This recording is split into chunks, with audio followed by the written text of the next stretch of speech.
Good afternoon, everybody. My name is Marvin Bernard Hansen. That's Hansen. I was born on November 16th, 1841 in New York City. My parents had just immigrated from Christiania, Norway, and they were on their way to a small Norwegian settlement in southeastern Dane County called Albion. I grew up in Albion.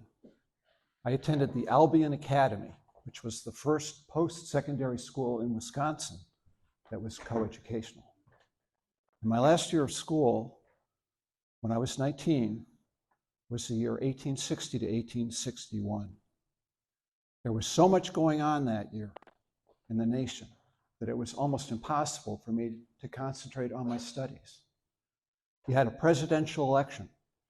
In November of 1860, Abraham Lincoln was elected after a four-way campaign against Breckinridge, Bell, and Douglas. South Carolina didn't like the result of that election, so it announced in December of 1860 that it was seceding from the United States. And South Carolina was followed in early 1861 by 6 other slave states. The Southern armies began taking over federal arsenals and forts, and the Buchanan administration didn't do anything about it. But in March of 1861, Abraham Lincoln was finally inaugurated, and he announced that his policy was to hold on to federal property. Well, in April of 1861, the Southern armies fired on our nation's flag at Fort Sumter. And in response to that, President Lincoln issued a proclamation calling for 75,000 volunteers to help put down the insurrection. And you have to understand how many people that was, because at the time, the entire United States Army was only about 10,000, and they were mostly in the West fighting Indians. Well, the call to arms irritated 4 more states of the Upper South, including Tennessee and Virginia, which is where most of the subsequent fighting took place. But it also united the North in a way that had been almost unimaginable before Fort Sumter. And there was a military rage of people volunteering to defend the country and the flag. And I was one of them. On July 2nd, 1861, along with 2 of my Albion Academy classmates, I enlisted in the 4th Wisconsin Regiment of Volunteers. I went in to Company C. I was assigned there, and I stayed in Company C the rest of my time in the service. That had about 160 men, and the entire regiment was about 1,000 people. I enlisted as a private. I was eventually promoted to corporal and then to sergeant. I re-enlisted in 1864. I was still in the Army when the war ended in 1865, and I was mustered out in 1866. Now, the 4th Wisconsin officially originated in Racine, Wisconsin. They put us on trains in July for Washington, D.C., but we were too late to fight in the Battle of Bull Run. And instead of being assigned to McClellan's Army of the Potomac, we were made part of the Army of the Gulf under General Butler. And they put us on transports, and we sailed south along the East Coast and around Florida and into the Gulf of Mexico, where we participated in the siege of the forts that were blocking the Mississippi River. And then the 4th Wisconsin was the first unit to go ashore in New Orleans after that city surrendered after the fall of the forts. And New Orleans, I might mention, was the largest city in the Confederacy. It was larger than the next 2, Richmond and Charleston, put together. So we fought our way, the 4th Wisconsin fought our way up the Mississippi River. We were part of the siege of Vicksburg. We helped with the fall of Baton Rouge and Port Hudson. And after the Vicksburg surrendered in July of 1863, they turned us from an infantry unit into a cavalry unit. And I will hope to conclude my talk today by telling you about one war story from the time when we were a cavalry unit. When I got out of the Army in 1866, I was 24 years old. My 2 other Albion Academy classmates had gone back to Albion, but my parents had died during the war. So I had money in my pocket from my service, and I was feeling footloose, and I decided to go to the big city of Chicago. I worked in Chicago for the next 10 years. My first 6 years there, I worked as a policeman. And then I had a couple of years as a letter carrier. And then my last year, I worked as a carpenter at the Spry and Gardner lumberyard. But the big event that happened to me in Chicago is that I got married in 1870. My wife and I had 4 children in 6 years in the early 1870s. And we survived the Great Chicago Fire of October 8th and 9th of 1871. It had been a very hot, dry fall. Most of the buildings were made of wood. And the fire was terrifying. It burned for 36 hours. It didn't burn us out because we lived at 210 North Green Street, which was on the west side of Chicago. But the fire kept jumping back and forth across the river, and it ended up burning 4 square miles of Chicago. 17,000 buildings were burned, 300 people were killed, and 90,000 people were left homeless. And of course, the whole city smelled of smoke and ashes for weeks afterwards. Well, there were other fires in Chicago. They happened regularly. There was crime and congestion, and my wife's health started fading. The doctor said she had tuberculosis. So in 1876, we decided to leave Chicago and move our family to Fish Creek, Wisconsin, or as my wife told me to pronounce it, Fish Creek. There's no mystery about why we chose Fish Creek. My wife's maiden name was Johanna Nelson. She was actually born in Norway and was brought to this country when she was 2 years old by her parents, who were Maria and Evan Nelson. And the Nelsons, along with the Weborgs, led a large party of 24 Scandinavian settlers to Fish Creek in the 1850s. In fact, Hannah grew up on the farm that is now Nelson Point in Peninsula State Park. So for her, it was a matter of coming home. There is a mystery about how I ever met Hannah in the first place. I was from Albion in Chicago, and she grew up in Fish Creek.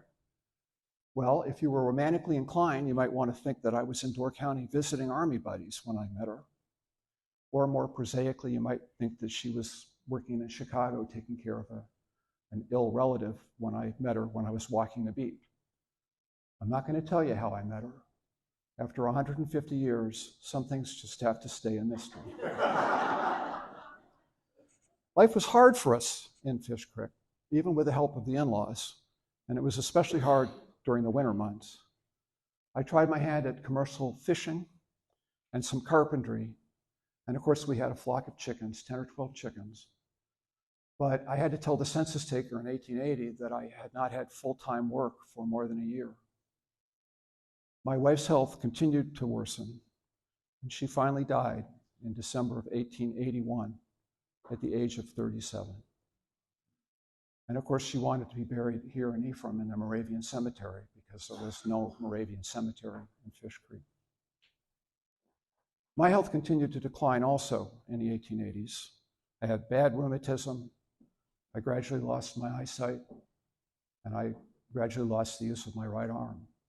And it was very clear to me that my only hope was to get a pension from the federal government, which at that time gave disability to Civil War veterans if they could show that their disability was related to their time in the service. Well, I put in several applications.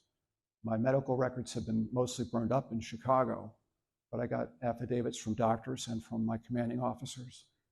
And my first application was denied, but finally in 1890, I was granted a disability pension of $12 a month, which was enough for room and board at that time. It was enough to live on. I answered the final summons in February of 1895, and I was 54 years old, and my obituary in the Door County Advocate described me as, quote, a genial man, quiet and companionable, and uniformly courteous to all. And the headstone that was placed at my grave in the cemetery was actually paid for by the federal government. It was put down 2 years after my death, pursuant to a law that Congress passed that said they could use federal funds in private cemeteries. And it's the reason that my grave was recently discovered. And my wife's gravestone has still never been found, but she's right next to me. I want to conclude my talk by going back to my time in the service and tell you about an event that happened in February and the spring of 1864, when the federal troops were sent on an expedition up the Red River of Louisiana in an attempt to capture Shreveport.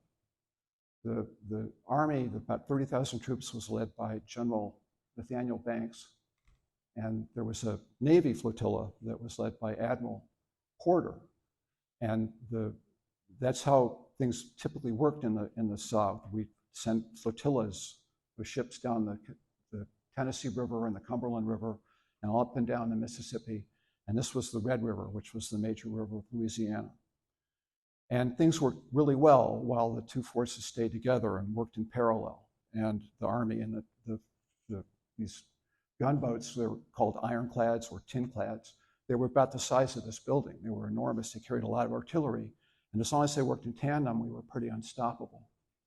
But General Banks got overconfident, and he left the river, and he ended up getting beaten in a savage battle where the Confederates were led by General Dick Taylor, who was actually the son of Zachary Taylor, one of the presidents of the United States. So the Banks troops had to retreat to the center part of the state, Alexandria, which is on the river. And the problem is, by that time, the Red River level had fallen so much that the flotilla was stuck there. The rapids at Alexandria were only about 3 feet of water, and the gunboats needed 7 or 8 feet of water to get by. So it was a terrible situation. And this was in the spring of 1864, when Union morale was pretty low. In fact, you may know that Abraham Lincoln thought he wasn't going to get reelected in the summer of 1864. So the ships were stuck there, and who came to the rescue but the commanding officer of the 4th Wisconsin Regiment? His name was Joseph Bailey, and he was a colonel. And he had been a lumberman in Kilbourne, Wisconsin, which is now called Wisconsin Dells. And he knew about how to handle situations where the logs were backed up because the river level was low. So he had a plan, and he took it to General Banks, and General Banks said, okay, let's go talk to Admiral Porter. And the colonel said to Admiral Porter, here's what we're going to do. We're going to dam the river.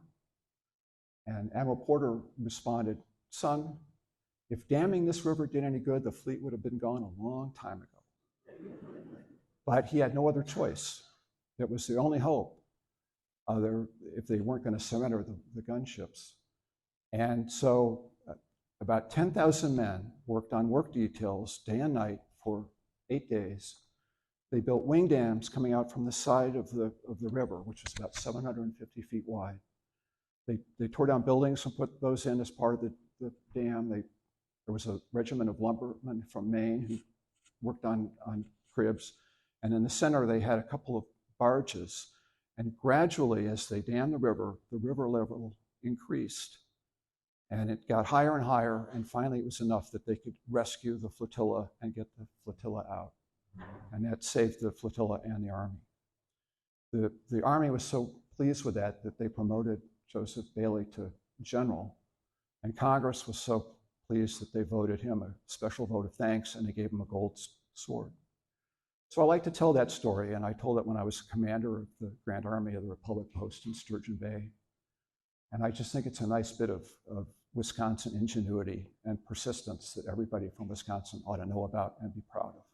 Thank you.